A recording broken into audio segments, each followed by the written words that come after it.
ज्ञानबाजी के अगले अंक में एक बार फिर से आप सबका स्वागत है दोस्तों। मैं हूं निखिल और आप सब हैं इस वक्त द हिंदू एडिटोरियल सीरीज पर। दोस्तों आज है हमारा हफ्ते का आखिरी दिन यानी गुरुवार। आप सबको मैं याद दिला दूं कि हमारी सीरीज द हिंदू एडिटोरियल, जिसको आपका बहुत समर्थन और प्यार मिल रहा है, ये सीरीज केवल सोमवार से गुरुवार के लिए है। शुक्रवार और शनिवार आपके दूसरे लेक्चर्स भी होंगे और रविवार को आपका जीके का मेगा सेशन और एक सुपर फास्ट जीके का टेस्ट होता है। इसीलिए सोमवार से गुरुवार वाली इस सीरीज में आप पूरे गुरुवार तक बने रहिए। चलिए दोस्तों आज का सेशन शुरू करते हैं एक बड़े ही प्यारे थॉट के साथ। ये मेरे सबसे अजीज थॉट्स में से एक है। People say motivation does not last long, so neither does bathing, that's why we recommend it daily. कितनी प्यारी बात है। ऐसा कहा गया है कि लोग कहते हैं कि मोटिवेशन ज्यादा देर तक टिका नहीं रहता। लोग बहुत जल्दी डिमोटिवेट हो जाते हैं या मोटिवेशन को भूल जाते हैं।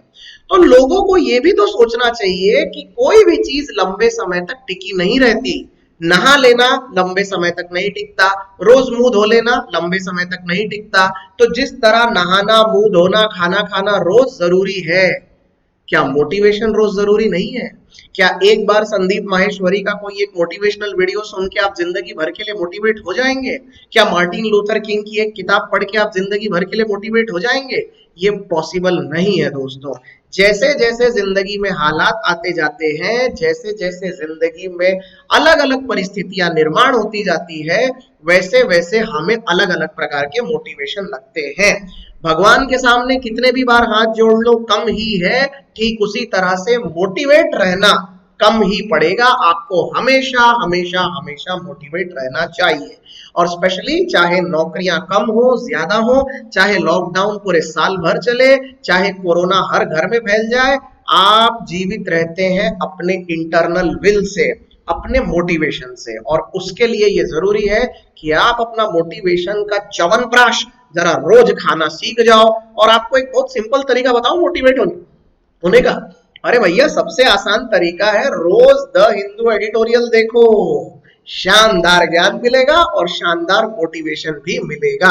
तो कितने लोग इस बात से इत्तेफाक रखते हैं, जरा मुझे कमेंट्स थ्रेड में आज बताना। यार कमेंट्स नहीं लिखते हो यार आप लोग।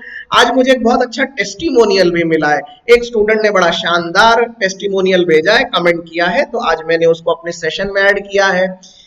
हमारी एक स्टूडेंट है नैन्सी, जिन्होंने एक बहुत ही शानदार टेस्टिमोनियल लिखा है। वो लिखती हैं कि thank you so much Nikhil sir for providing such a knowledgeable article of the Hindu editorial. It was very helpful to me in different ways. सबसे पहले वो लिखती हैं कि improvement in my reading skills काफी बेहतर होती जा रही हैं।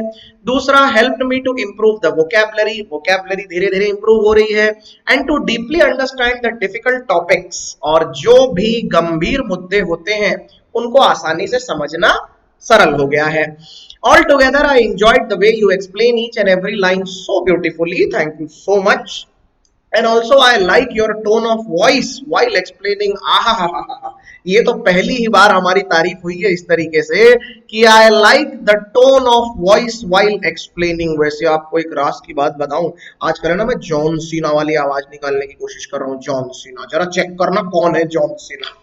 I am following you since you took the lecture in PT Education Raipur. अच्छा, तो हम जो PT Education रायपुर में दौरा लगाए थे उस समय से आप हमारे साथ जुड़े हुए हैं भैया। बहुत अच्छा लगा आपका ये सपोर्ट और आपकी ये लगन देखकर। नैन्सी, हमारे तरफ से और पूरे ज्ञानबाजी टीम की तरफ से आपको ढेरों शुभकामनाएं।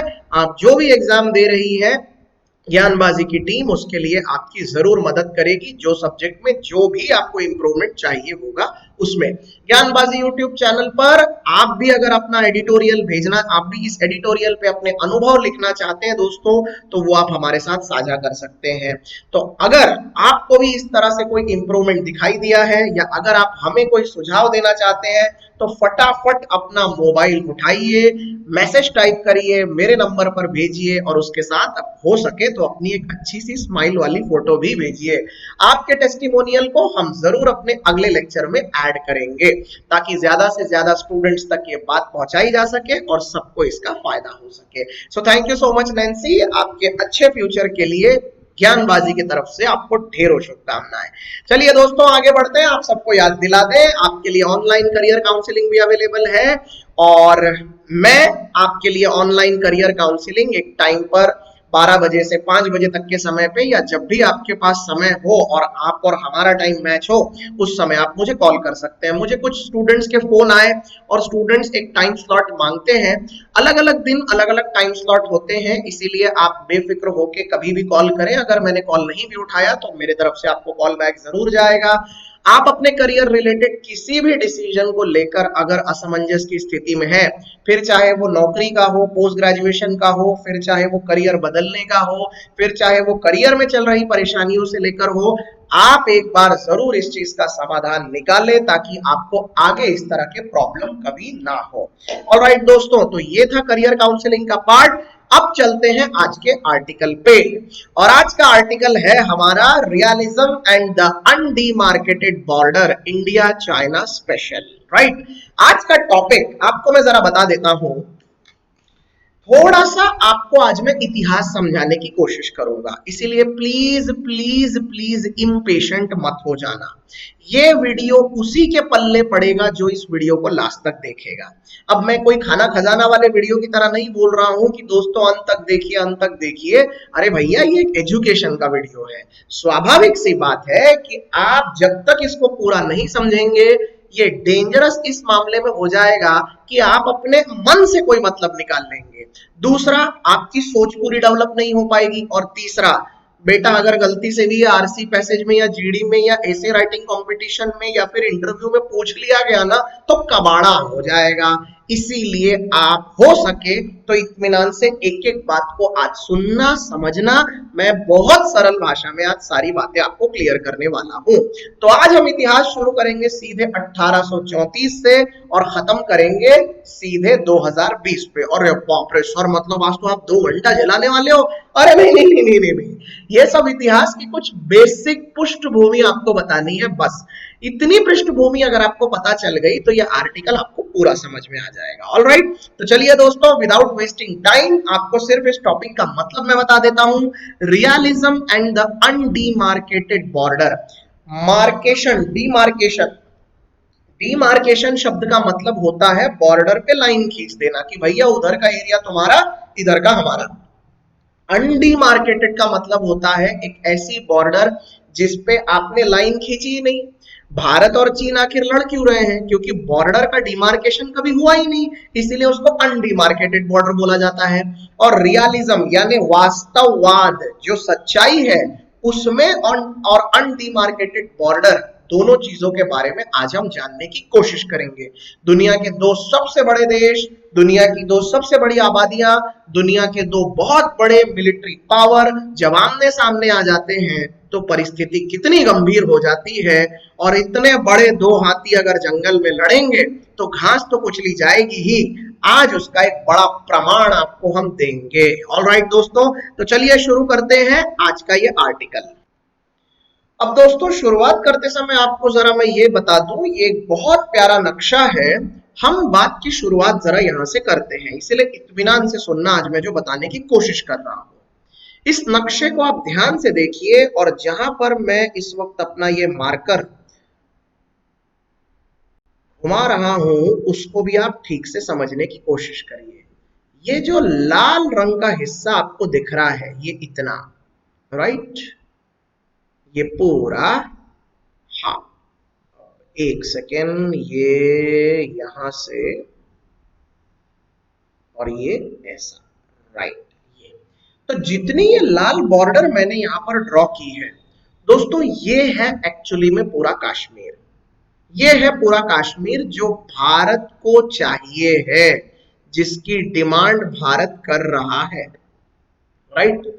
लेकिन इस कश्मीर में से ये जो हरे रंग का पोर्शन आपको दिख रहा है, जहां पर आपको ये गिलगिट बाल्टिस्तान दिखाई दे रहा है, यहां पर ये आजाद कश्मीर दिखाई दे रहा है, ये पूरा का पूरा हिस्सा 1948 की लड़ाई में हमारे हाथ से चला गया। ये करीबन करीबन 37% है पूरे कश्मीर का, जिसके ऊपर पाकिस्तानियों ने कब्जा कर लिया और जिसको POK कहा जाता है। जिसके ऊपर बचपन से लेकर अभी तक आपने अनगिनत कहानियां सुनी होंगी। ऑलराइट, ये जो पीले रंग का पोर्शन आपको दिख रहा है ये बीच का, ये है पूरा का पूरा भारत के प्रशासन में आने वाली टेरिटरी, जिसको हम जम्मू कश्मीर कहते हैं, जिसके अब हमने दो टुकड़े किए हैं, एक हमने बनाया है कश्मीर और दूसरा हमने बनाया है लद्दाख। राइट, ये तो आपको पता ही है। लेकिन इधर जो पोर्शन है, अब जरा ध्यान से देखिए, ये वाला जो पोर्शन है, ये जिसको मैं शेड कर रहा हूं, ये वाला पोर्शन शुरू से विवाद के घेरे में रहा। ये यहां तक जितना मैंने शेड किया ये पूरा ये विवाद के घेरे में रहा, क्योंकि एक जमाने में 1834 में हुए युद्ध के बाद, 1841 में हुए समझौते के बाद, 1865 में एक लाइन ब्रिटिशर्स ने खींची थी, जिसके बाद 1899 में दूसरी लाइन खींची गई, और दोनों लाइन में प्रॉब्लम था, इसीलिए 1914 में एक और लाइन खींची गई, और 1914 वाली लाइन के मुताबिक ये पूरा हिस्सा हमारे झोली में आता है, लेकिन चाइना इस बात को स्वीकार नहीं करता है। चाइना कहता है मैं मानता ही नहीं आपके ये 1914 वाले समझौते को, बकवास है वो समझौता, उसके हिसाब से ये अक्साई चीन का एरिया पूरा तुमने रख लिया, जबकि वो तो पोर्शन मेरा है। और ये है एक्चुअली में विवाद। हालांकि मैं इसको अभी आपको बहुत सरल भाषा में समझाऊंगा, लेकिन ये इस तरीके से दिख रहा है। दूसरा, ये जो आपको पोर्शन दिख रहा है ना दोस्तों, ये वाला पोर्शन, इसको लेकर आप कंफ्यूज मत होना, ये काराकोरम रेंज है, और पाकिस्तानियों ने, नालायकों ने, ये वाला पूरा पोर्शन तोहफे में दे दिया है चाइनीज लोगों को। Can you believe this? Chinese लोगों को तोहफे में दे दिया है, तो ये पूरा पोर्शन उनके पास है, और चाइना वहां से भी कहीं ना कहीं खुरापाते हमारे खिलाफ कर सकता है। तो ये है एक्चुअल मुद्दा। तो भारत को एक ना एक दिन अपना ये हरा वाला पार्ट ये भी हासिल करना है, और ये अक्साई चिन्ह, इसके ऊपर भी अपना झंडा लहराना है। अब ये अक्साई चिन्ह के ऊपर जो पूरा विवाद है, वो है आज का हमारा मुद्दा। तो सबसे पहले हम 2-4 मिनट में, दोस्तों प्लीज धैर्य रखिए, 2-4 मिनट में हम सबसे पहले इतिहास समझ लेते हैं कि एग्जैक्टली हुआ क्या, और ये इतिहास समझ लेने के बाद मैं आपको सीधे आर्टिकल पे ले जाऊंगा, उसके बाद आपकी फर्स्ट हैंड रीडिंग हो जाएगी और आपको आर्टिकल पूरा पानी की तरह समझ में आ जाएगा। तो आर यू रेडी? शुरू करें, चलिए लेट्स बिगिन। हाँ दोस्तों, अब इधर देखिए, ये मैं जरा एक रफ मैप बना देता हूं आप सबके समझने के लिए, क्योंकि उसके बिना तो हम काम शुरू कर ही नहीं पाएंगे। कोशिश ये करना कि आप मेरे मैप में ज्यादा गलतियां मत निकालना, वैसे मैं ठीक ठाक मैप बना लेता हूं। हाँ, अभी इधर देखिए, साल चल रहा था 1834, मैं यहां लिखता चलता हूं 1834, ध्यान से सुनना, बहुत बढ़िया कहानी है ये।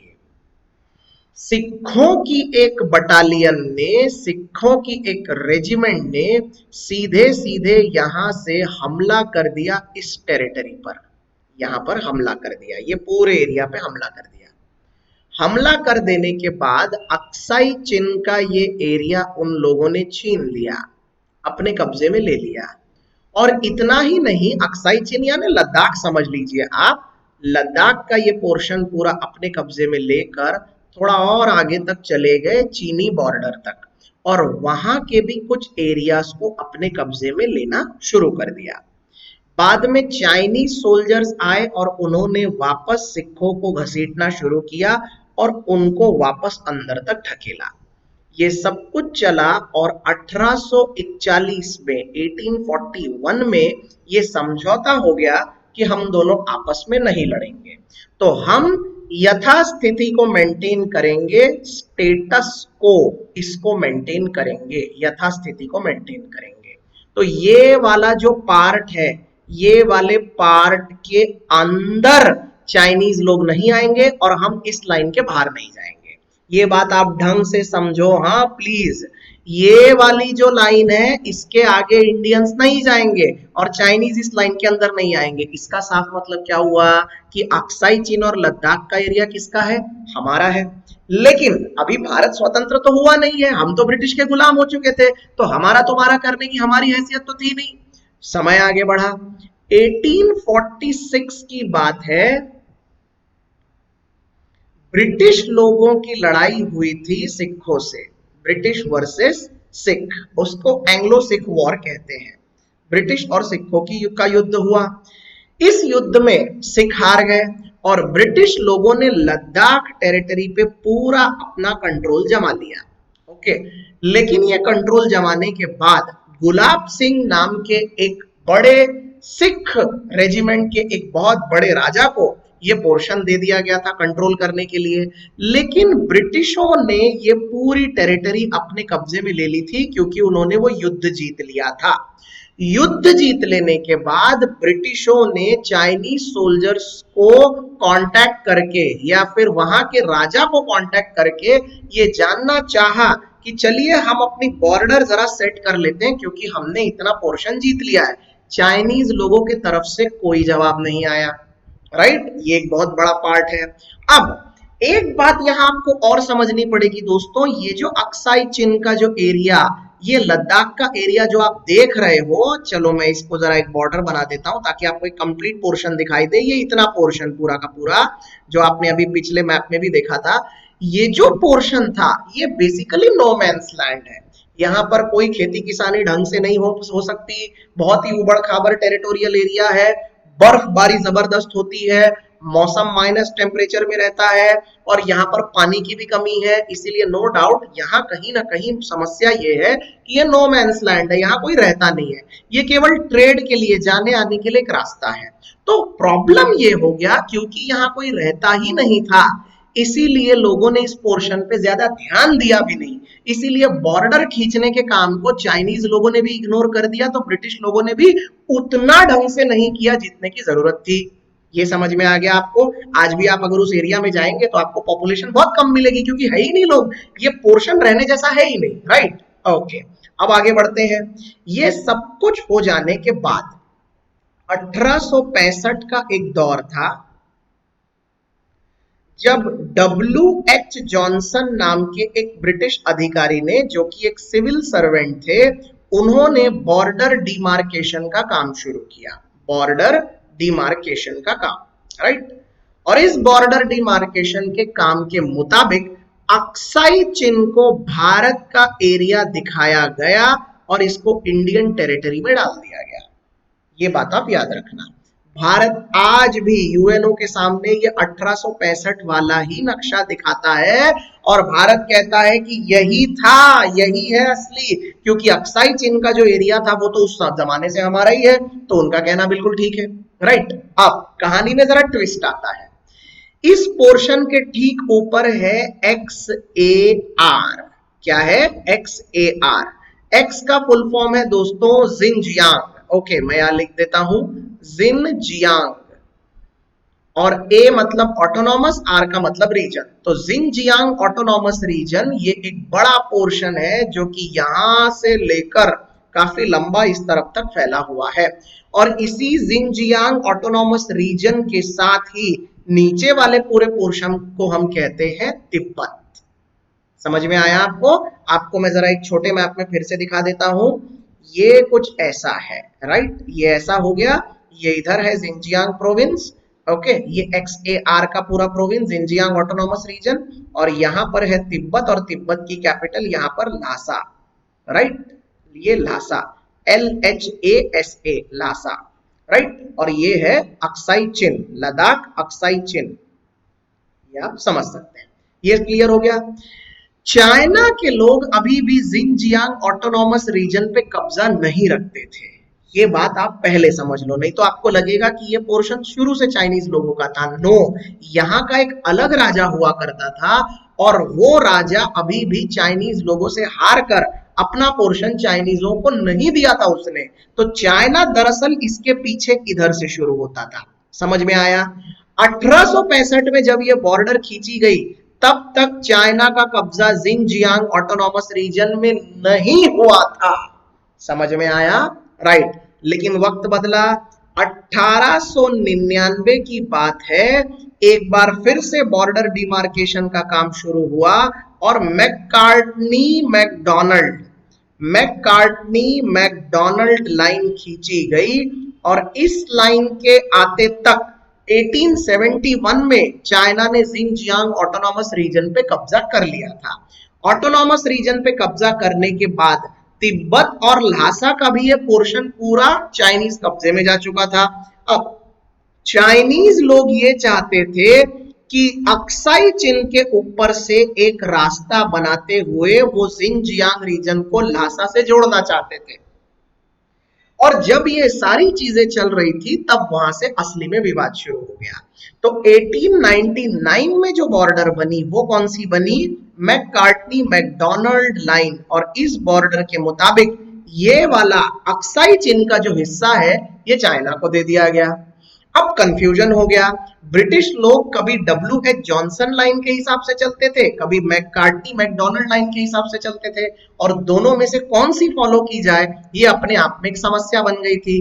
तिब्बत के ऊपर चाइनीज लोग कब्जा करना तो चाहते थे लेकिन अभी तक ठीक से कब्जा नहीं कर पाए थे। फिर से एक बार मैं क्लियरली बता दूं, चाइनीज लोगों ने सबसे पहले कौन सा पोर्शन कब्जे में ले लिया? Xinjiang autonomous region. अभी तिब्बत उनके कब्जे में नहीं आया था, वो तो अब भी आया 1959 में, राइट। लेकिन समय आगे बढ़ा और इस बॉर्डर के झंझट को ठीक करने के लिए 1914 में बॉर्डर बनाने का पूरा काम मकमहोन नाम के एक ब्रिटिश अधिकारी को दिया गया। मकमहोन, नॉट मैकमोहन, मकमहोन नाम के एक ब्रिटिश अधिकारी को दिया गया। और मकमहोन ने तिब्बत को इसमें इनवाइट किया, भारत के कांग्रेस के लोगों को इसमें इनवाइट किया और चाइना को इसमें इनवाइट किया। और उन्होंने ये पूरी की पूरी बॉर्डर जिसमें अक्साई चीन का पोर्शन भारत के अंदर आता है, ये वाली पूरी की पूरी बॉर्डर उन्होंने दिखाई। ये देखिए, ये ऐसी बॉर्डर उन्होंने दिखाई। और ये पूरी की पूरी बॉर्डर यहां से लेकर, जरा मैं आपको एक फ्रेश पेज पे पूरी कंप्लीट बॉर्डर बना के दिखा देता हूं तो आपके मन में कभी कोई कंफ्यूजन रहेगा ही नहीं। ये ऐसी बॉर्डर, ये रही कश्मीर, और फिर ये इधर से होती हुई फिर ये सिक्किम, और सिक्किम से होती हुई ये अरुणाचल प्रदेश, राइट। ये पूरी की पूरी बॉर्डर जो है ये उन्होंने दिखा दी। समझ में आ गया आपको? ये क्लियर है?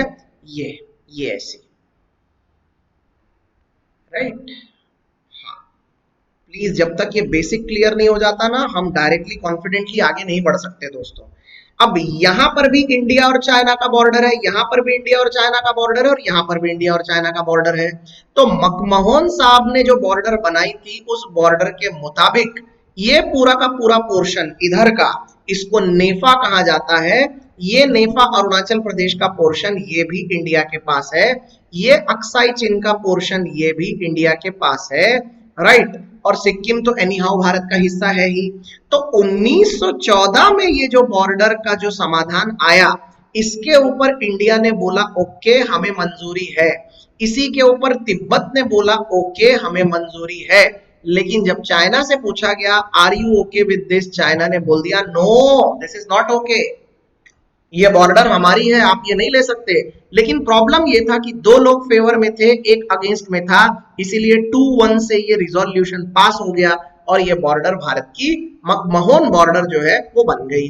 उस जमाने में अंग्रेजों के सामने चाइनीज कुछ बोल नहीं पाए, इसीलिए चाइना न चाहते हुए भी उस समय ये सब बातें सहन करके रह गया।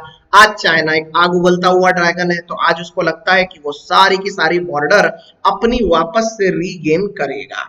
समझ में आया आपको? तो पहली थी 1865 की जिसका नाम था W.H. जॉनसन, दूसरी थी 1899 वाली जिसका नाम था मैककार्टनी मैकडोनाल्ड, और फिर तीसरी बनी 1914 में जिसका नाम है मकमहोन। अब लास्ट में आपको सिर्फ इतना बता देता हूं कि किस किस जगह पर एक्चुअली में विवाद है। तो विवाद है ये अक्साई चीन के ये वाले पोर्शन पर। समझ में आ गया आपको? लद्दाख का अक्साई चीन वाला पोर्शन, चाइना कहता है ये उसका है, हम कहते हैं ये हमारा है। हम कौन सी लाइन का हवाला देते हैं? मकमहोन, और वो 1865 वाली W.H. जॉनसन, लेकिन चाइना उसको नहीं मानता है। दूसरा, ये जो अरुणाचल प्रदेश का हिस्सा है, इसके ऊपर के जो 6 जिले हैं, ये शुरू से चाइना कहता है कि उसके हैं, और भारत कहता है कि ऐसा नहीं है, ये हमारा अरुणाचल प्रदेश है। तो ये है एक पोर्शन नंबर 2, ये है पोर्शन नंबर 1 जिसके ऊपर एक्चुअली में भारत और चाइना का युद्ध हो रहा है। ये आपको समझ में आया या नहीं आया? यहां तक सब कुछ क्लियर है। सिक्किम को लेकर भी झंझट था, लेकिन लार्जली सिक्किम को लेकर कोई बहस बनती नहीं है, क्योंकि सिक्किम ने खुद ही अपने आप को 1975 में भारत के हवाले सौंप दिया था। तब से सिक्किम जो है वो भारत का हिस्सा है। ऑल राइट, बीच में इधर नेपाल है, हिमालय पर्वत है, और इस तरफ भूटान आ जाता है, इसलिए भारत की बॉर्डर चाइना से डायरेक्टली टच नहीं होती है। ये पूरा का पूरा एक्चुअल इतिहास है, जो ये टॉपिक शुरू करने से पहले आपको क्लियरली मालूम होना चाहिए था। यहां तक सब कुछ क्लियर है दोस्तों। अब जरा हम अपने आर्टिकल पे चलते हैं, तो आपको सब कुछ दूध का दूध पानी का पानी एक झटके में समझ में आ जाएगा। अब ये आर्टिकल समझने में आपको कोई दिक्कत नहीं जाएगी। And let us start with the reading directly. Realism and undemarcated border. Undemarcated border का मतलब वही है कि जिस बॉर्डर पे लाइन खींची हुई नहीं है। अब लाइन क्यों नहीं खींची? क्योंकि वहां पर मवेशी और बिल्कुल जानवर ही रहते थे, वहां तो कोई इंसान था ही नहीं, उतनी ठंड में जाके कोई रहेगा नहीं, इसीलिए कभी वहां पर ध्यान दिया नहीं। व्यापार के लिए बस वहां पर एक रास्ता था, तो उस रास्ते के वजह से बाकी कोई काम वहां पर पड़ा नहीं, तो वहां किसी ने कोई ध्यान दिया नहीं। दूसरी एक और बात आप सबको मैं बता दूं, ऊपर यहां पर जिंगजियांग ऑटोनॉमस रीजन से एक सड़क निकलती है, एक हाईवे। ये सीधे सीधे अक्साई चिन क्रॉस करता हुआ तिब्बत के ल्हासा तक पहुंचता है, और भारत को इस हाईवे से प्रॉब्लम है, और चाइना कहता है कि हाईवे के आगे का हिस्सा भी उसका है, और भारत कहता है नॉट एट ऑल। इस हाईवे का नाम है G219 हाईवे। तो आज के बाद कभी भी आप ये नाम सुनोगे अगर G219, तो समझ जाना ये जिंगजियांग ऑटोनॉमस रीजन के काशगर से लेकर लासा तक आने वाली सड़क है। ऑल राइट, हाँ चलिए आगे देखते हैं। The deep conversation with China that External Affairs Minister S. Jaishankar has indicated must be informed by the past, but should be based on the changed global context, as festering problems left over from colonialism tend to get reframed as new trade-offs emerge and leadership matters. Right? S Jaishankar साहब के साथ और China के external affair minister दोनों के बीच में जो बातें हुई, उससे ऐसा लग रहा है कि इस ग्लोबल मुद्दे पे कहीं ना कहीं प्रॉब्लम सॉल्व करने के लिए हमको हर चीज को रीफ्रेम करना पड़ेगा, फिर से डिजाइन करना पड़ेगा, ताकि ट्रेड ऑफ ढंग से हो सके, और वहां पर लीडरशिप ज्यादा मैटर करती है, क्योंकि धंधे पानी तो सब बंद हो गए झगड़े के चक्कर में। As civilizational states, neighbors and rising powers, India and China have a unique continuing process of diplomatic engagement, even as their militaries face off against each other, which is very different to the international relations theory developed in the West to explain something that had never happened before, the 200 years global colonial and post-colonial world, and inapplicable differences arising from colonial ambiguity. Wow, कितनी अच्छी बात है।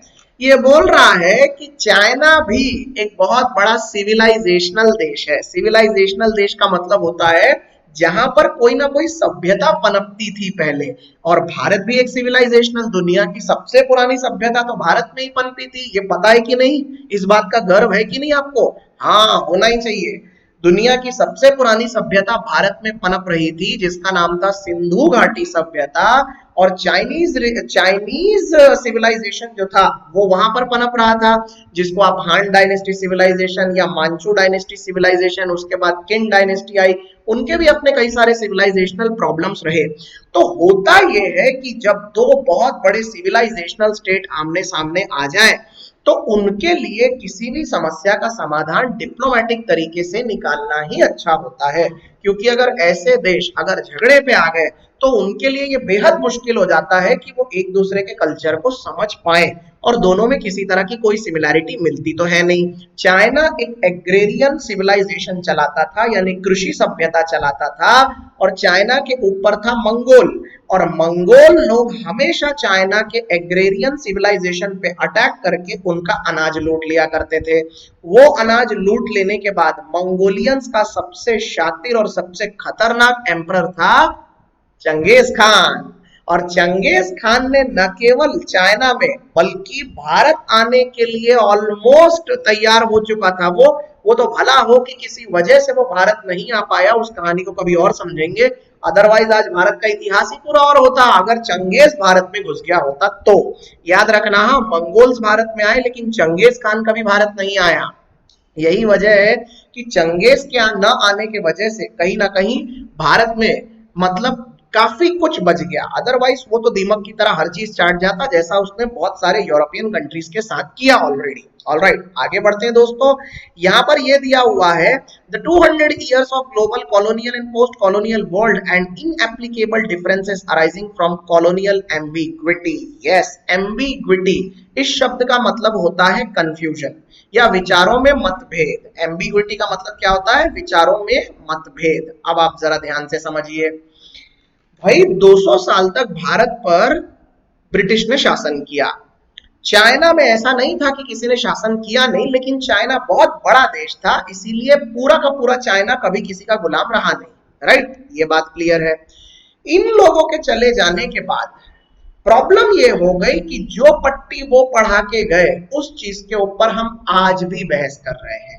McCartney McDonald line ब्रिटिशों ने बना दी, W H Johnson line ब्रिटिशों ने बना दी, मकमोहन लाइन ब्रिटिशों ने बना दी। वो तो हमारे को लूट कर अपना हिसाब किताब करके चले गए और लड़ने के लिए हम बच गए। ये प्रॉब्लम हो गई। ओके, आगे देखिए।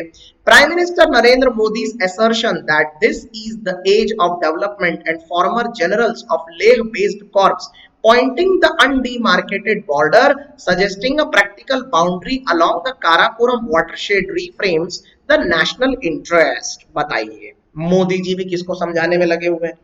ये बोल रहा है कि मोदी जी जो नारा दे रहे हैं कि this is the age of development, ये विकास का वर्ष है, ये विकास का दशक है और ये विकास का युग है, ऐसे टाइम पे आप मतलब अपने जनरल्स को समझाइए और लोगों को ये बताइए कि प्रैक्टिकली ये जो बाउंड्री है, चाहे वो काराकोरम वाली बाउंड्री हो या फिर कोई दूसरी बाउंड्री हो, इस बाउंड्री को लेकर अब विवाद खत्म किया जाए। और ऐसा जो एरिया है जिसको लेकर कंफ्यूजन है कि भैया ये तुम्हारा है या हमारा है, जो भी है, उस एरिया को लेकर फाइनल सॉल्यूशन दे दिया जाए। आपको एक बात बताऊं, अभी भी कई बार हम अलग अलग नक्शे लेकर जाते हैं चाइनीज लोगों के पास, उनको दिखाते हैं कि देखो भैया ये ऐसा ऐसा मैप था शुरुआत से, ये पोर्शन आपका था, ये पोर्शन हमारा था। चाइना टेबल पे ना हाँ हाँ हाँ हाँ करता रहेगा, बिल्कुल हाँ हाँ अच्छा अच्छा अच्छा अच्छा, हर बात को सुन लेगा, लेकिन एक्चुअली में जब बॉर्डर पे बात आती है चाइना कुछ फॉलो करता ही नहीं है, कुछ भी नहीं फॉलो करता है। बहुत सा एरिया ऐसा है जो नो मैंस लैंड है, जहां पर कोई इंटरनेशनल बॉर्डर नहीं है, और इंटरनेशनल बॉर्डर नहीं है इसीलिए आए दिन झगड़े होते रहते हैं। वो अपने एरिया में घुस जाएंगे, हम उनको पीछे ढकेलेंगे, फिर हम उनके एरिया में घुस जाएंगे, वो भी यही काम चलता रहता है। ये अपने आप में बहुत बड़ी समस्या है जिसको जल्द से जल्द सॉल्व कर लेना चाहिए। आगे देखिए। Combined with the recent shift of China from line of actual control to claim line, a new national debate of demarcating the border is indeed diplomatic positions। अब दोनों देशों की diplomatic position कैसी है देखो। The origin of different interpretation of the boundaries poorly surveyed ancient maps of uninhabited areas visited only by traders and nomads with even passes at an altitude of 13,000 feet। wow, देखो अब ये जो मैं बोल रहा था बराबर वही बोल रहा है कि ये जो हिस्सा है ये एक्चुअली में इसका सर्वे बहुत बेकार तरीके से हुआ था पुराने जमाने में अक्साई चीन वाले एरिया का, क्योंकि वो एरिया सिर्फ चरवाहों के चरने के लिए, नोमैड्स यानी जो एक जगह से दूसरी जगह भटकते हैं ना, बंजारे लोग, उनके लिए ही बन के रह गया था। वहां कोई भी व्यक्ति रहता नहीं था और वो 13,000 फुट की ऊंचाई पर था, तो वहां मरने जाने में किसी को इंटरेस्ट था भी नहीं, इसीलिए उस जगह का ना तो ढंग से कोई बॉर्डर डिमार्केशन हो पाया ना सर्वे हो पाया। और जब आज उस पोर्शन पे क्लेम की बारी आई तो सारे झगड़ने लग गए। Commerce dominated economic activity and several trade routes converged on Leh, with settled agriculture limited to strips along the Indus in the west. Aksai Chin was a kind of no man's land and there was no need for an administration। देखा, मुकुल सनवाल साहब जो कि आज के हमारे लेखक हैं, वो बड़ी आसानी से इस बात को कह रहे हैं कि इंडस के पश्चिमी भाग में अक्साई चीन जो था वो एक नो मैंस लैंड था क्या, आज भी वैसा ही है। And there was no need for an administration, और वहां पर किसी भी प्रकार का एडमिनिस्ट्रेशन करने की कोई जरूरत थी ही नहीं, क्योंकि कोई रहता ही नहीं था, और कोई रहता नहीं था, एडमिनिस्ट्रेशन था नहीं, इसीलिए बाउंड्री बनाने का टाइम किसी के पास नहीं था, किसी ने वहां पर ध्यान दिया ही नहीं। समझ में आया? अब आप एक बात बताओ, जंगल में कोई रहता नहीं है तो वहां पर सड़क बना के घर बसाने की जरूरत क्या है? इसीलिए कोई वहां पर किसी चीज को चेक करेगा ही नहीं। ये सेम पोर्शन यहां पर भी वैसा ही हो गया। आगे देखते हैं। With the treaty of Amritsar in 1846 the British granted Gulab Singh Kashmir without specifying its eastern boundary in Aksai Chin। मैंने आपको बताया भी था, गुलाब सिंह को ये पोर्शन दिया गया था ब्रिटिश द्वारा। 1846 में ब्रिटिश लोगों ने सिखों से वॉर जीत लेने के बाद ये पोर्शन किसको दे दिया था? गुलाब सिंह को दे दिया था। लेकिन गुलाब सिंह को ये देने से पहले ब्रिटिश लोगों ने कभी इस बात की ठीक से जांच पड़ताल नहीं की कि उसको अक्साई चिन का एरिया देना चाहिए या नहीं देना चाहिए। ब्रिटिश लोगों ने दे दिया और गुलाब सिंह को भी ऐसा लगा कि अक्साई चिन तक का पूरा एरिया अपना ही है। ओके, और ब्रिटिश लोगों ने भी ये मान लिया अपने मन से कि हाँ ये पोर्शन अपना ही है।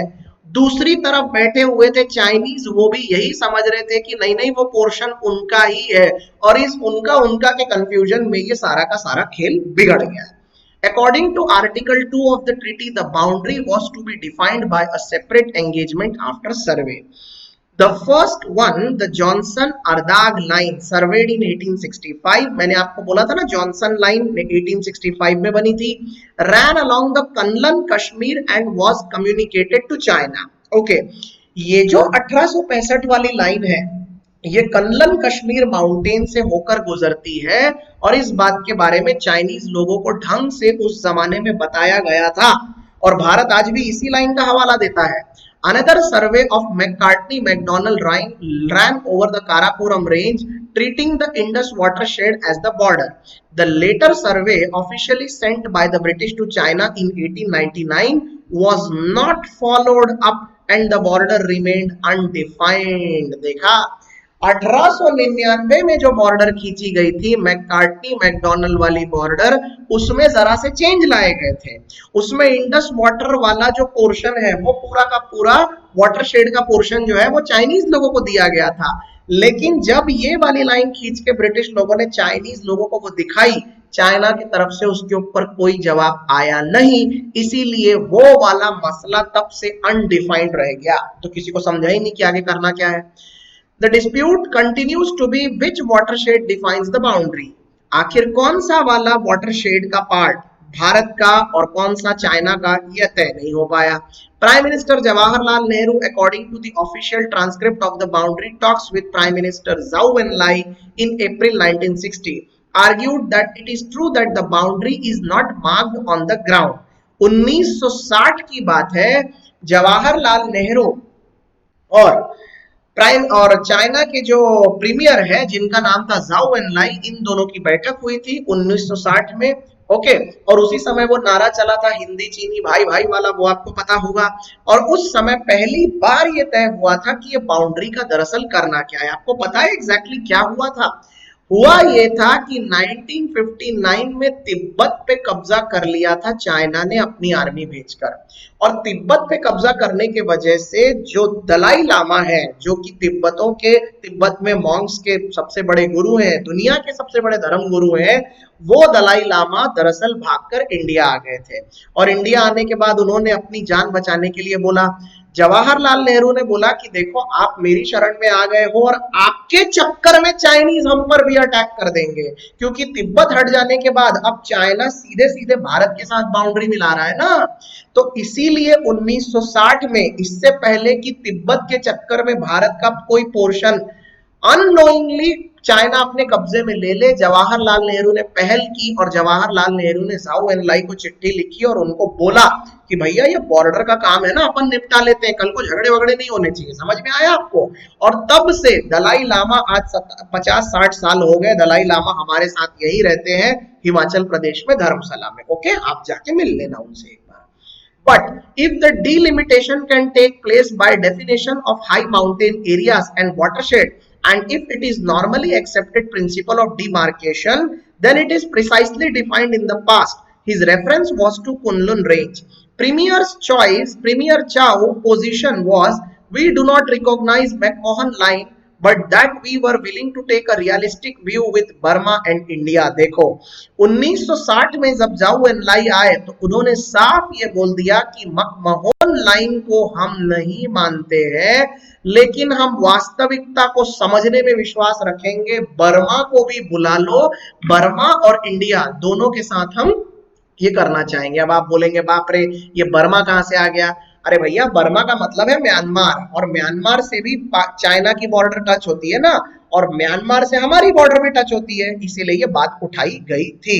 अब मकमहोन लाइन के बारे में जिक्र किसने किया था? जवाहरलाल नेहरू ने अपनी चिट्ठी में, इसीलिए जाओ एनलाई आते आते प्लेन में रट्टा मार के ही आए थे, नहीं नहीं नहीं नहीं, मकमहोन के बारे में कुछ भी पूछेंगे तो अपन ने सीधे सीधे नहीं बोल देना है, कुछ भी पूछेंगे नहीं बोल देना है, वो घर से ही रट्टा मार के आए थे सब कुछ। It is easy to say that the national boundary between China and India is the Karakoram watershed. This extends from Kilik passes through the Karakoram Pass to Konka Pass. Broadly speaking, rivers and streams to the south and west of एक second, हाँ, this belongs to India, while those in the north and east of it are of China's side, right? यानी कहने का मतलब ये है कि north और ईस्ट वाला जो पार्ट है, उस तरफ का पूर्वोत्तर वाला पार्ट वो चाइना की तरफ है, बाकी नीचे का जो पार्ट है वेस्ट वाला वो पूरा का पूरा भारत की तरफ है। ऐसा कौन बोल रहा है? मुकुल सांवल साहब कह रहे हैं, जो कि ऑथर है। Both side could only agree there was no demarcation on the ground. अब दोनों साइड ने ऐसे ही आपस में तय कर लिया, लेकिन बॉर्डर डिमार्केशन तो कभी बनाया ही नहीं, तो इस वजह से लफड़े होते चले गए। घोस्ट्स ऑफ द ओल्ड, यानी पुराने इनके जितने भी बड़े बड़े प्रॉब्लम रहे वो अब जरा आप देखते चलिए, समझ में आ रहा है ना भैया सब कुछ? हाँ, सेशन को जरा लाइक शेयर करना सीखो यार, बड़े बड़े टॉपिक्स हैं और बहुत ही ज्यादा अलग अलग अंदाज में आपको समझाने की कोशिश की जा रही है। Three missteps by both countries have resulted in the current stalemate. Stalemate का मतलब होता है झगड़े, आमना सामना, फेस टू फेस, राइट? तो ये बोल रहा है कि तीन बड़ी बड़ी गलतियां हुई जिसके वजह से भारत और चीन अब इस परिस्थिति में आ गए। पहला, two civilizational states establishing their identity were ill-advised by poor informed experts. ये तो मैं भी मानता हूं। ओके भैया, दो शेरों का झगड़ा हो तो कुत्ते का भी फायदा नहीं उठा सकते ना, ये तो आपने सुना होगा ना। अरे लेकिन हुआ वही है यार, बिल्कुल वही हुआ है। भारत और चीन के बीच में, इतनी बड़ी दो सभ्यताओं के बीच में जब झगड़े हुए, हमने समझौता करने के लिए और हमने एडवाइस लेने के लिए किसको बुलाया? एक ऐसे नॉन एक्सपर्ट लोगों को बुलाया जिनको कोई आइडिया नहीं हमारे कल्चर का और उनके कल्चर का, जैसे कि ब्रिटिश, राइट? और उन्होंने तय कर लिया कि क्या करना है। India issued new maps in 1954 removing the undemarcated territory tag, and China in 1957 also showed Aksai Chin with the only traffic artery between Tibet and Xinjiang in its new map. हाँ, अब लफड़ा क्या हो गया? 1954 में जवाहरलाल नेहरू के जमाने में हमने एक मैप जिसमें कि बॉर्डर नहीं है, वैसा वाला मैप, ओके, ये दिखाया था चाइना को, और चाइना ने उस समय एक मैप दिखाया 1957 में, जिसमें उन्होंने अक्साई चीन वाले पोर्शन के ऊपर अपनी सड़क दिखा दी, जो सड़क ल्हासा से लेकर कहां तक जाती है? जिंजियांग प्रोविंस तक जाती है। वो मैंने बताई थी ना, G219, वही वाली सड़क, राइट? तो मामला गंभीर हो गया, क्योंकि अरे भैया भारत के हिसाब से वो सड़क वहां नहीं हो सकती ना, क्योंकि वो पोर्शन हमारा है। A cartographic ambiguity was converted into clashing sovereignty with unwarranted inherent notions of concession and aggression, right? अब ये जो कंफ्यूजन था पूरा का पूरा, एम्बिग्विटी, एम्बिग्विटी का मतलब होता है एम्बिगस थॉट, कंफ्यूज करने वाली बातें, दोनों तरफ से की गई बातें, ओके, ये क्या होती चली गई? अनवारंटेड होती चली गई, और कहीं से भी कंसेशन मिल ही नहीं रहा था किसी भी बात में, बल्कि उल्टा और एग्रेशन बढ़ता जा रहा था। यहां तक सब कुछ समझ में आ गया दोस्तों? ओके, सेकेंड बात, further reliance placed on expert to assist the diplomatic process in reconciling records and custom obfuscated the political nature of the settlement. In 1960, the history and tradition of the area were to be examined by the joint expert group, which could not produce an agreed report as earlier map considered basin boundaries and not who had exercised control over territory. These deliberations only confirmed that trust, the essential element of negotiations was missing, right? अब देखो इनके कहने का मतलब क्या है. In 1960, the history and tradition of the areas were to be examined by the joint expert group, which could not produce an agreed report as earlier map considered basin boundaries. मतलब ये कि 1960 के दशक में हमने ये तय किया कि जरा ये जो झगड़ा है, जिस एरिया का झगड़ा है, उस एरिया का जरा मुआयना कर ले, वहां का कल्चर समझ ले, और वहां का कल्चर, वहां का मुआयना करने के बाद हमको ऑटोमेटिकली क्लियर हो जाएगा कि ये पोर्शन किस एरिया में आना चाहिए. And not who had exercised control over the territory. These deliberations only confirmed that trust, the essential elements of negotiations, was missing. लेकिन ऐसा ठीक से नहीं हो पाया और इसीलिए जो essential elements थे वो पूरे के पूरे मिस हो गए. राइट. मान लो, एक उदाहरण से आप मान लो कि भारत में महाराष्ट्र और कर्नाटक के बीच में बॉर्डर को लेकर झगड़े हो गए और किसी एक पोर्शन के लोग जो है वो कौन से तरफ है ये समझ में नहीं आ रहा है. तो हम उन लोगों की जात, उन लोगों की भाषा, उन लोगों का कल्चर देख के भी तो समझ सकते हैं ना कि ये कौन से साइड में आने चाहिए. यही करने की कोशिश की गई थी. लेकिन प्रॉब्लम क्या था, वो जो एरिया है वहां तो वैसे ही कोई रहता नहीं है, तो कल्चर कहां से पता करोगे भैया, वो तो सिर्फ आने जाने का एक रास्ता है, तो वहां से तो कुछ समझ में आएगा नहीं. ये अपने आप में प्रॉब्लम था. Third, despite the system of engagement from 1993 for meaningful and mutually accepted adjustment to their respective expositions on the boundary questions, militaries remain tasked with defending borders where gray areas and maximum restraint in the face-to-face situation have inherent limitations. Infrastructure development increases the potential for action and then reflection. हाँ, हुआ ये कि उस जमाने से ही, जब वहां कोई भी नहीं था, लेकिन तब से ही मिलिट्रीज वहां पर खड़ी रही और हमेशा बाउंड्रीज को और बॉर्डर्स को डिफेंड करने का काम करती रही. इसीलिए देखते ही देखते, न चाहते हुए भी, एक ऐसी परिस्थिति बन गई जहां पर यार ये उतना पोर्शन तेरा, इतना पोर्शन मेरा, ये ऐसी वाली कहानी वहां शुरू हो गई ऑटोमेटिकली. उसके बाद इंफ्रास्ट्रक्चर डेवलपमेंट किया गया. इंफ्रास्ट्रक्चर डेवलपमेंट करने का मतलब क्या कि चाइना अपने एरिया में सड़क बनाता जा रहा है, चाइना अपने एरिया में बांध बनाता जा रहा है, चाइना अपने एरिया में हेलीपैड बनाता जा रहा है, एयरपोर्ट बनाता जा रहा है. तो ये सब देख के हमको ऐसा लगने लगा यार ये क्या चल रहा है, इनका युद्ध की तैयारी तो नहीं कर रही है, तो चलो चलो हमको भी इस तरफ ये सब करके रखना पड़ेगा, क्योंकि कल को फाइट हो गई तो हम क्या करेंगे भाई, हमारे पास तोप, गोले, बारूद सब कुछ उतने हाइट पे पहुंचाने के लिए कोई तो रास्ता चाहिए. हमने भी सड़क बनाना शुरू कर दिया. और दारबुक शोक, ये जो दारबुक शोक वाला जो रोड हमने बनाया ना, डीबीडीएसओ वाला रोड, ये road was one of the biggest problem, जिसके वजह से चाइना को प्रॉब्लम हो गई, क्योंकि ये रोड बराबर गलवान घाटी के पास है और चाइना का कहना ये है कि तुम ये वाले जगह पे ये सड़क नहीं बना सकते, ये पोर्शन उनका है. चाइना जानता है कि इंफ्रास्ट्रक्चर में अगर मान लो सड़क जैसी चीजें बन गई तो इंडियन मिलिट्री बहुत आसानी से आगे तक आ जाएगी और हमको यहाँ से खदेड़ने की कोशिश करेगी. राइट. हाँ. The special representative of India and China set up to resolve the boundary issue, and diplomats have had step in border management. Right? दोनों तरफ से border management शुरू हो गया. Alright, दोस्तों अब इसके आगे का ये जो छोटा सा पोर्शन है ये आप जरूर पढ़िएगा. ये मैंने ऑलरेडी अभी तक आपको जितना कुछ समझाया है उसमें कवर किया है. मैं चलता हूं सीधा आखिरी वाले पैराग्राफ पे और आपको इतना कवर करवा देता हूं. Reframing differences. अब जो डिफरेंसेस है उन सबको कैसे बदला जाए, यानी इस लाइन का मतलब क्या हुआ कि जितने मतभेद हैं, डिफरेंसेस यानी मतभेद, डिफरेंस यानी फर्क नहीं, डिफरेंसेस यानी मतभेद, उनको दोबारा से कैसे ठीक किया जाए, उसको रीफ्रेम कैसे किया जाए. The context is no longer newly independent countries unsure of themselves, but neighbors confident in their national power seeking accommodation.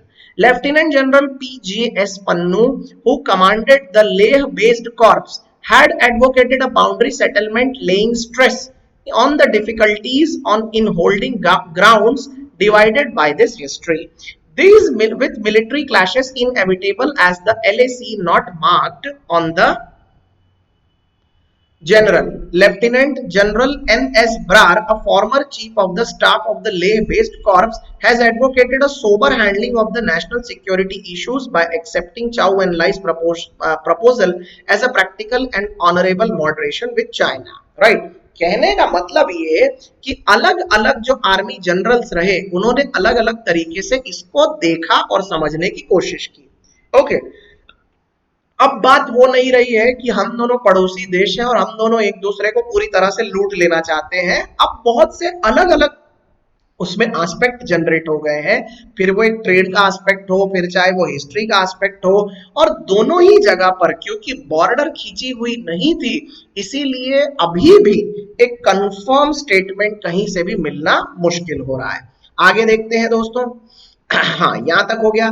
National security is more than the military posture, right. Bharat की सुरक्षा बहुत ज्यादा जरूरी है मिलिट्री पोस्चर से।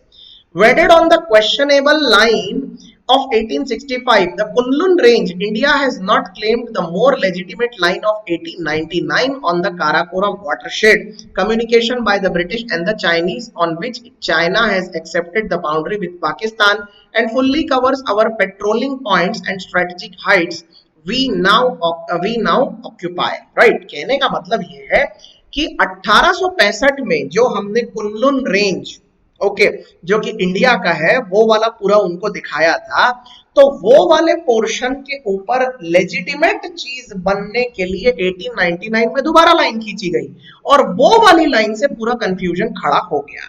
All right, this translates the Indus watershed line with India, with the area to its east in China, including its strategic highway G129। देखिए, मैं इस हाईवे की बात कर भी रहा था, मैं पहले से बता रहा था आपको ये हाईवे के बारे में।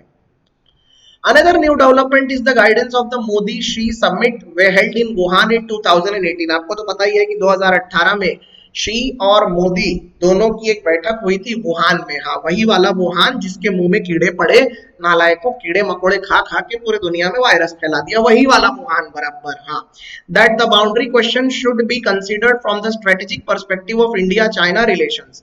The debate should really be whether the Wuhan spirit expected to create conditions from the Asian century Asia with two poles is still relevant। All right, अब कहने का मतलब ये है कि डिबेट अभी भी जारी है वुहान वाले स्पिरिट के हिसाब से कि क्या वाकई में दोनों देशों को अब समझौता कर लेना चाहिए। This marks a shift from India's earlier stand agreeing with China that problems left over from history to be left from another generation। Okay, यानी कहने का मतलब ये है कि जो प्रॉब्लम इतिहास से चला आ रहा है, जो हम आज भी फेस कर रहे हैं, अरे क्या यही प्रॉब्लम हम आने वाली पीढ़ियों को भी पकड़ा देंगे क्या? तो कब तक ये चलता रहेगा? स्वाभाविक सी बात है ना। 1948 में जम्मू कश्मीर का इशू शुरू हुआ था, अब जवाहरलाल नेहरू के जमाने से उसके बाद अगली पीढ़ी आई, अगली पीढ़ी आई, हमारे बाद एक और पीढ़ी आ जाएगी, और क्या ये प्रॉब्लम ऐसे ही चलते रहेंगे? कहीं ना कहीं तो इसका अंत होना चाहिए ना।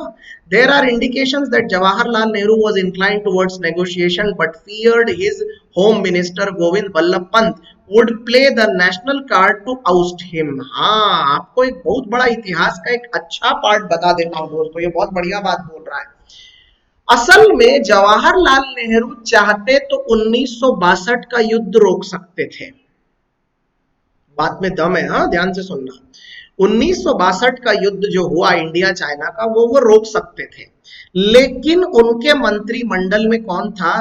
गोविंद वल्लभ पंत, जो कि होम मिनिस्टर थे, और वो जवाहरलाल नेहरू को डरपोक है या फिर राष्ट्रवाद इनके अंदर नहीं है, दुश्मन घुस आया है फिर भी ये चुपचाप हाथ पे हाथ धरे बैठे हैं, ऐसा बोल बोलकर जवाहरलाल नेहरू को इस्तीफा देने पे मजबूर कर देता वो आदमी। कौन? गोविंद वल्लभ पंत।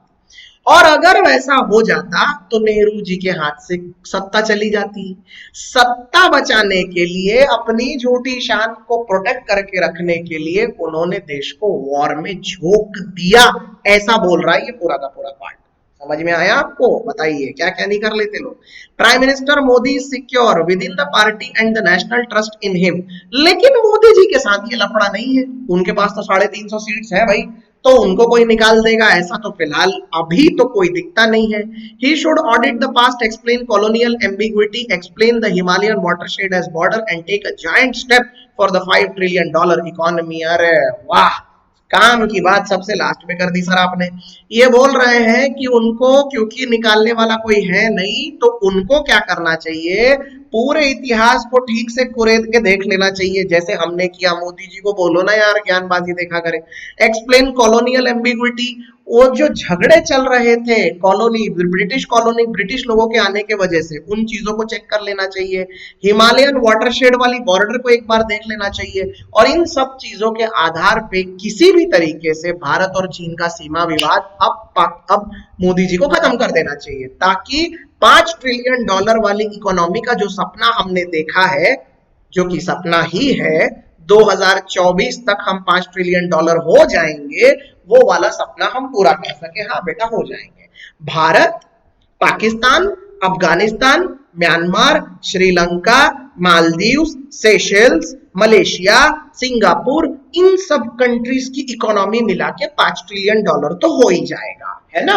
इतना तो बिल्कुल कंफर्म लग रहा है हमको, राइट? तो ये था पूरा का पूरा विवाद, और ये पूरा का पूरा आर्टिकल आपको समझ में आया या नहीं आया, जरा मुझे कमेंट थ्रेड में बताना। थोड़ा सा डाउटफुल था, बहुत सी चीजें इतिहास से जुड़ी हुई थी, मुझे आपको नक्शा दिखाना पड़ा, आपको अलग से मैप ड्रॉ करके समझाना पड़ा, लेकिन फिर भी जितना हो सके मैंने इसको एटलीस्ट मेरे हिसाब से डीमार्केट करने की कोशिश की है, राइट? पाकिस्तान हो चाहे चाइना हो, कश्मीर को लेकर भारत का हमेशा से एक ही स्टैंड रहा है, और वो है the policy on Kashmir is set on stones, यानी हमारे लिए कश्मीर एक पत्थर की लकीर है, और हम उसको अपने हाथ से कभी कभी कभी जाने नहीं देंगे। बट आने वाले दिन में ये समझना बहुत बहुत जरूरी होगा कि क्या वाकई में भारत और चीन को अब एक लेवल के आगे इतना लड़ना चाहिए, और वो भी बंजर जमीन के लिए, राइट? तो अपने आप में सोचने वाली बातें हैं। बहरहाल आज के लिए केवल इतना ही दोस्तों, और जाने से पहले आप सबको एक और शानदार बहुत बढ़िया तोहफा जरा दिखा देते हैं। हम आपके लिए भैया तोहफे पे तोहफे लेकर आते रहते हैं यार, बताओ। और आप हो कि कोई भी तोहफा आपको पसंद ही नहीं आता, तो चलो आपको जरा हम तोहफा दिखा देते हैं। ऑलराइट, कौन सा तोहफा लाए हैं भैया? हाँ, ये हम आपके लिए लेकर आए हैं मंथली जीके, राइट? ये मैंने इसके पहले भी आपको दिखाया था, अगस्त मंथ की पूरी पीडीएफ, जो कि हमने खुद एक एक क्वेश्चन के साथ टेस्ट करके आपके लिए बनाई है। ये पूरी की पूरी पीडीएफ आपके लिए अवेलेबल है, आप इसको जरूर पढ़ें। इसमें जीके वन लाइनर्स भी है, और इसमें पूरे के पूरे जीके के क्वेश्चंस भी हैं with the detail solution and the reasons given with every question. Okay, उसके एक्सपर्ट सॉल्यूशंस भी आपको इसके साथ मिल जाएंगे। इतना ही नहीं, आपके लिए एक इंपॉर्टेंट पीडीएफ भी हमने बना के रखी है, जिसमें authors, important days, important dates, military exercises और अपॉइंटमेंट्स, इन सब का एक शानदार कलेक्शन पूरा मार्च से लेकर अगस्त तक का करके दिया हुआ है। कुछ बच्चों ने ऑलरेडी इसको ले लिया है, अब आपकी बारी है, आप भी इसके साथ अपनी तैयारी में कोई कमी मत आने दीजिए। आरआरबी की एग्जाम पीओ लेवल पे कंफर्म हो चुकी है, 12 और 13 को होने वाली है। इसका साफ मतलब ये है कि आपका मेंस का एग्जाम जो है वो अक्टूबर में होगा ही होगा, या सितंबर, हाँ अक्टूबर तक तो हो ही जाएगा। और अक्टूबर में मेंस में आपको इंग्लिश और करंट अफेयर दोनों ही लगने वाला है। आज से तैयारी करोगे तब जाके उस समय आपका भला हो पाएगा। तो कोशिश ये करिए कि अपनी तैयारी में कोई कमी मत आने दीजिए, and try to get your preparation done as quickly and as nicely as possible. All right, so before we go ahead, आप सबको जरा थैंक यू बोल दें, और आप सबसे अलविदा लेने से पहले आपको जरा हमारा आज का लिंक बता दें, और आपके साथ टेलीग्राम चैनल की लिंक जरा शेयर कर ले। तो ये है टेलीग्राम चैनल की हमारी लिंक। आज ही हमारे साथ टेलीग्राम चैनल पर जुड़े, जिसका नाम है ज्ञानबाजी, यूट्यूब का नाम भी है ज्ञानबाजी, फेसबुक का नाम भी है ज्ञानबाजी, और इंस्टाग्राम का नाम भी है ज्ञानबाजी। बताओ, क्या ज्ञान की धारा बह रही है हर जगह। तो दोस्तों, ये था सोमवार से गुरुवार तक का हमारा सीरीज कंप्लीशन। अब सीधा मिलेंगे हम सोमवार को, अगले सोमवार को, इसीलिए प्लीज प्लीज कंफ्यूज मत होना। अब कल और परसों 2 दिन कोई आर्टिकल नहीं आएगा द हिंदू का। हाँ, लेकिन एक और खुशखबरी है। हाँ, डोंट वरी यार, घबराना मत। कल मेरा एक बहुत शानदार लेक्चर रिलीज हो रहा है दोस्तों, जो कि है भारत के बॉर्डर सिक्योरिटी के ऊपर और तेजस फाइटर प्लेन की खासियत के ऊपर। आई रिपीट, कल मेरा एक बहुत शानदार लेक्चर रिलीज हो रहा है, जिसके लिंक के साथ मैं आपको पोस्टर अपने स्टेटस पे और फेसबुक पे और टेलीग्राम पे रिलीज कर दूंगा। कल शाम तक वो लेक्चर रिलीज हो जाएगा, जिसमें मैंने भारत के बॉर्डर चैलेंजेस और तेजस प्लेन की शानदार अपग्रेडनेस जो हुई है और उसमें जितनी अलग अलग खूबियां हैं उन सब चीजों को डिफाइन किया है। खास बात यह है कि ये क्लासरूम सेशन है, it is a classroom session. ये इस तरीके से नहीं है जैसा अभी हम ले रहे हैं, ये क्लासरूम रिकॉर्डिंग वाला सेशन है, तो आपको बहुत मजा आएगा। उस सेशन को देखना मत भूलिएगा दोस्तों। ऑलराइट, तो चलिए आज के लिए केवल इतना ही। मिलते हैं सोमवार को फिर से एक बार द हिंदू एडिटोरियल सेशन के साथ। तब तक के लिए आप अपना बहुत बहुत ख्याल रखिए, और संडे को 9:30 बजे मेरा जीके का सेशन और 12 12:30 बजे मेरा जीके का टेस्ट, ये दोनों देना मत भूलिए। चलिए दोस्तों, thank you so much, have a very nice time.